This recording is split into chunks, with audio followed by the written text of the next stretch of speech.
최근 발표된 한미 관세 협약 과연 득일까 실일까? 오늘 이 협약의 주요 내용과 함께 논란이 되고 있는 문제점들을 심층적으로 짚어보겠습니다. 2007년 협상이 타결되고 2012년 발효된 한미 FTA, 즉 자유무역협정은 한국과 미국 간의 경제 교류를 활성화하기 위한 중요한 발판이었습니다. 상품, 서비스, 투자 등 다양한 분야에서 무역 장벽을 낮추거나 없애면서 자유롭고 원활한 경제 활동을 촉진하는 것을 목표로 설계되었죠. 협정의 주요 내용으로는 상품 관세 철폐, 서비스 시장 개방, 투자 자유화, 그리고 지적재산권 보호 등이 명시되어 있습니다. 대부분의 상품에 대한 관세는 단계적으로 철폐되었지만 농산물과 같이 민감한 일부 품목은 예외적으로 관세가 유지되거나 수입 쿼터가 적용되었습니다. 협정 발효 초기에는 한국의 대미 수출 증가가 크게 기대되었지만 미국의 보호무역주의 강화라는 예상치 못한 변수로 인해 그 효과는 다소 불확실해졌습니다. 서비스 시장 개방은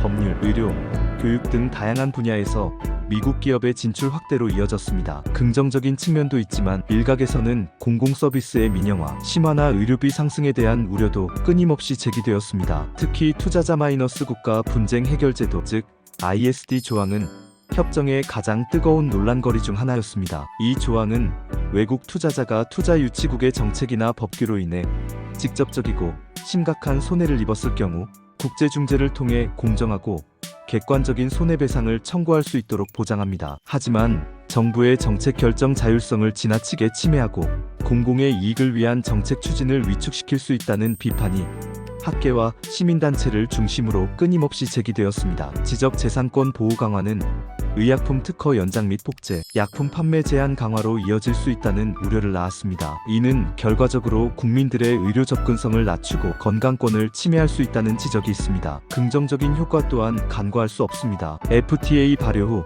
한국의 대미 수출은 꾸준히 증가했고 특히 자동차, IT, 철강 등의 핵심 산업에서 두드러진 성장세를 보였습니다. 미국 시장에서 경쟁국에 비해 유리한 위치를 확보하면서 시장 점유율을 효과적으로 높일 수 있었죠. 미국 상품에 대한 관세 철폐로 소비자들이 양질의 상품을 저렴하게 구매할 수 있게 된 점도 간과할 수 없는 긍정적인 효과입니다. 또한 FTA 이행 과정에서 국내 제도가 국제적인 기준에 맞춰 선진화되고 투자 환경이 전반적으로 개선되는 효과도 있었습니다. 양국 간의 고기술 중간재 무역이 활발하게 증가했으며 특히 미국으로부터의 사업 서비스 수입과 미국으로의 고부가 가치 소비재 수출이 눈에 띄게 늘었습니다. 하지만 간과할 수 없는 문제점과 날카로운 비판도 존재합니다. FTA 발효 후 미국의 대한국 무역 적자가 눈에 띄게 감소하지 않고 오히려 소폭 증가했다는 비판이 꾸준히 제기되었습니다. 농산물 수입 개방으로 국내 농가의 경쟁력이 약화되고 농업 기반 자체가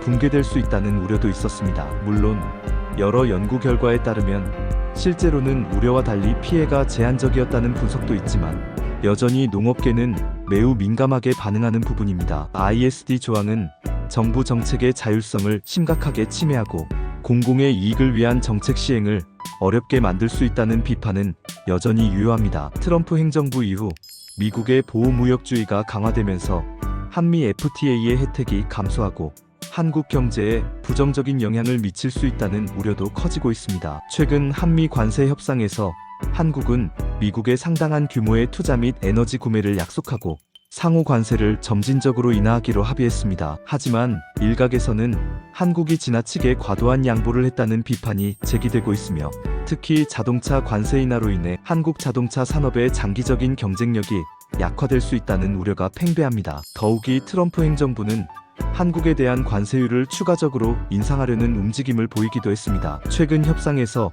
상호 관세율을 15%로 낮추기로 어렵게 합의했지만 이는 기존 FTA가 제공했던 혜택의 상당 부분을 상실하는 결과를 초래했습니다. 미국은 한국에 무려 3,500억 달러 규모의 투자를 요구했으며 이는 단기적으로 한국 경제에 상당한 부담으로 작용할 수 있다는 분석이 지배적입니다. 결론적으로 한미 FTA는 한국 경제의 긍정적인 측면과 부정적인 측면을 동시에 지니고 있는 복잡한 협정입니다. FTA 체결 후 수출 증대 및 제도 선진화 등의 긍정적인 효과가 있었지만 무역 불균형 심화, 농업 분야의 잠재적 피해, ISD 조항의 논란 등 해결해야 할 과제 또한 여전히 산적해 있습니다. 최근 미국의 보호무역주의 강화와 관세 인상, 압박은 한미 FTA의 미래에 대한 불확실성을 더욱 증폭시키고 있습니다. 따라서 한국은 미국의 정책 변화에 기민하고 적극적으로 대응하고 FTA의 긍정적인 효과를 극대화하면서